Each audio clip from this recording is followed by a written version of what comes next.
Hi everybody, welcome to Copper Wheat Films, and today we're going to talk about some top tips to getting a really decent interview.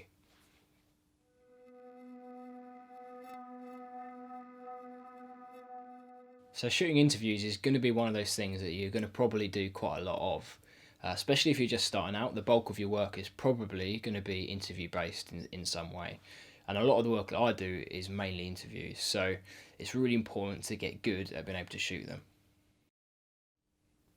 Now, location is one of those things that I think is absolutely vital when it comes to shooting a good interview. And there's kind of two parts to this. The first is to make sure what's going on behind the person is kind of interesting. I'm sure you've seen interviews like this. I kind of think that unless you're Apple, then you should kind of avoid just shooting against walls because it's pretty boring. Unless obviously you can do it really well with your lighting and all that stuff. But try and make sure that something interesting is going on in the background. Not so it distracts, but so it just gives a kind of nice look to your image. So the other part of location is to make sure that the place that you shoot kind of reflects in some way the topic that the person is discussing on camera. So if you're shooting a video about the love someone has for baking, then if you decide to go shoot them on a beach, it probably wouldn't make much sense, and the audience would probably be a little bit confused about why you've done that. They might not necessarily be able to put their finger on it, but something will feel wrong. So I've talked about depth before in another video, but really the idea is that you can have layers of interest going on in your image, so it's not just like a flat image and really boring. And a nice way of doing that is to pull the person that you're interviewing away from the background, so there's a bit of depth there, and then knock it out of focus behind them. And this way it creates a nice overall image, but also it means that you can tell the person that's watching the video where their focus should be, and it's obviously on the subject, the person that you're interviewing. So in this kind of circumstance, you can see behind me is slightly out of focus, and I'm in focus, hopefully, which means that your attention will be drawn to me, and that's kind of what you want. So bring them forward, knock the background out of focus, and that will go a long way to creating depth and to tell the audience where they need to look. While we're kind of talking about backgrounds, the next thing we're going to think about is to notice what is going on behind the person that you're interviewing.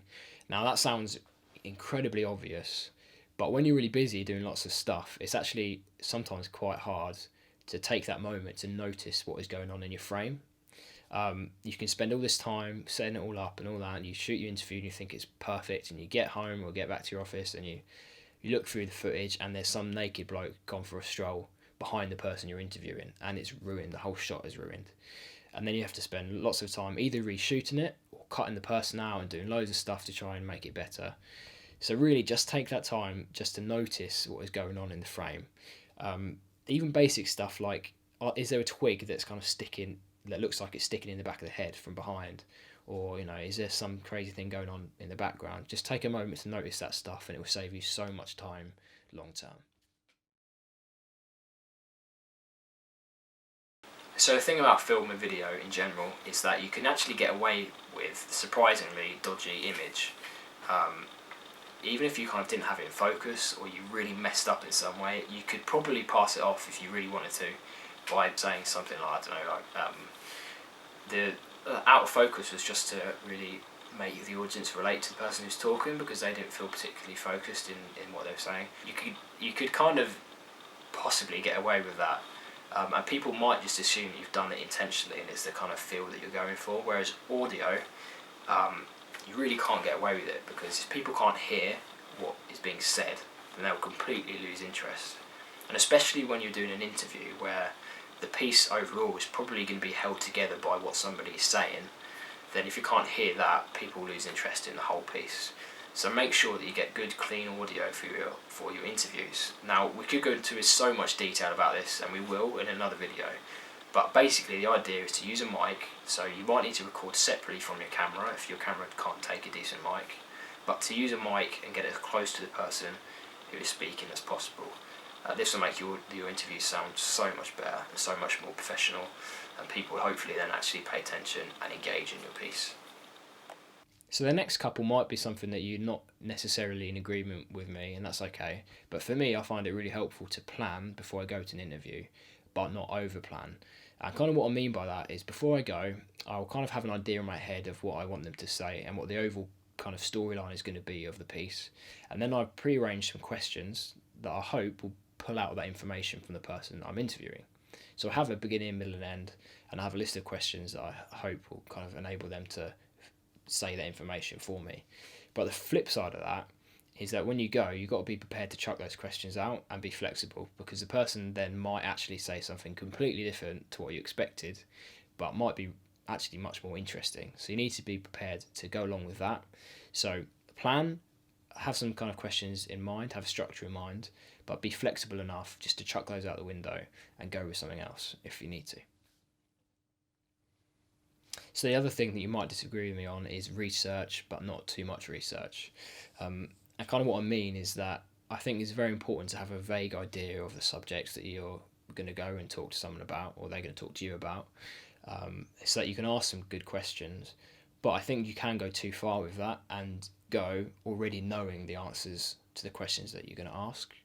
And I think that can produce not the greatest answers in the world. Whereas if you go with a genuine interest, people will see that, and I think are going to be much more likely to give you an honest answer, and a better answer too, if they can see that you're coming from a place of being very genuine in your interest, rather than just asking questions that you already know the answer to.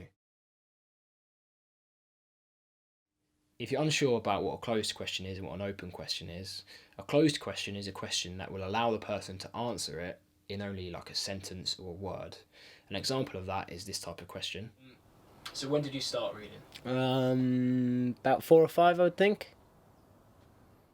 And obviously trying to edit that into a piece is really difficult, because if you just use that sentence or their answer, About 4 or 5, I would think. and you just use that as a standalone piece of dialogue, then the audience will have no idea what they're talking about, because there's no reference there to a question. So the way around that would be to have to put the question in some way, which is often not the kind of thing that you're looking for, and sometimes will just kill the piece. So the way to avoid that is to ask an open question, and an open question is a question that will encourage someone to talk in much more detail about their answer than a closed question would. And often their answer will generally include the question too, if you phrase your question properly. An example of that is this. So can you tell me a bit about when you started to really enjoy reading? And the answer would be, I started to enjoy reading when I was around 4 or 5. I'd been part of the nursery, I think, or early learning school or whatever it was, and picked up a couple of books and was set to read them. And I just brought them home and really enjoyed it, captured my imagination, and I've just read ever since. Something like that. And then what you can do is take that whole answer, shove it in your piece, and it will make total sense. And a good way of kind of asking open questions is to use the phrase, can you tell me about X, or can you share with me about X? So rather than saying, when did you start baking, which they could just answer 4 years ago, you could say, can you tell me a bit about how you started baking? And they would say something like, oh, well, it was probably about 4 or 5 years ago when I started to learn to bake. It was because my mum was really interested in it, blah, blah, blah, blah, and go on. So make sure you ask open questions, not closed questions.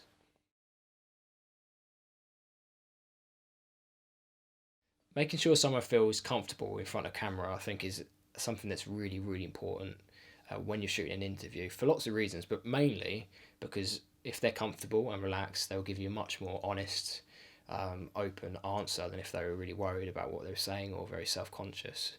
And a good way to make someone feel comfortable is to show them that you're interested in what they're saying. And I think they kind of need to feel like you think they're the most important person in the world at the moment. So show that you're interested.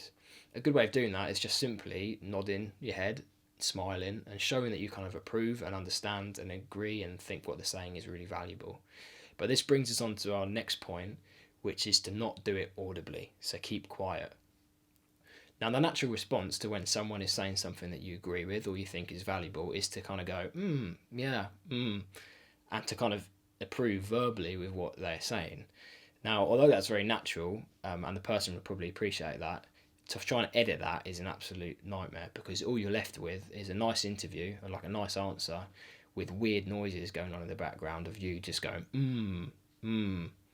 My favourite book is Lord of the Rings by J.R. Tolkien. I absolutely love that story. I think the fight between good and evil is just a classic. And it's a brilliant example of that. Which is completely distracting for the audience. So if you wanted to, you could actually explain that to the person you're interviewing beforehand and just let them know that I'm not going to talk or make any noise while you're doing it. It's not because I'm not interested, it's because, you know, editing it is going to be an absolute nightmare. So you can make them aware of that if that's going to make you and them perhaps feel more comfortable. So while we're thinking about editing, my next tip is to make sure that you leave room before and after your questions and their answers. There's been so many times when I've interviewed somebody when they've given a great answer and I'm thinking, oh, this is brilliant, and then they finish and immediately afterwards they pull a stupid face or they go, oh, was that okay? And to try and edit that into some sort of nice fade or transition is a nightmare. I've actually had to go in a few times and freeze the person's face so that I can fade it properly, which is obviously takes so long and it's a complete faff. So on those occasions, I should have said to the person before we interviewed them, I should have said, you need to leave at least 5 seconds, if you can, at the beginning and end of your sentences or your answers so that I can edit. And that would have saved a lot of hassle. But it's also important to remember that's the case for you too, as the person interviewing. It's very easy to automatically applaud or say, oh, that's great, or whatever, when they finished.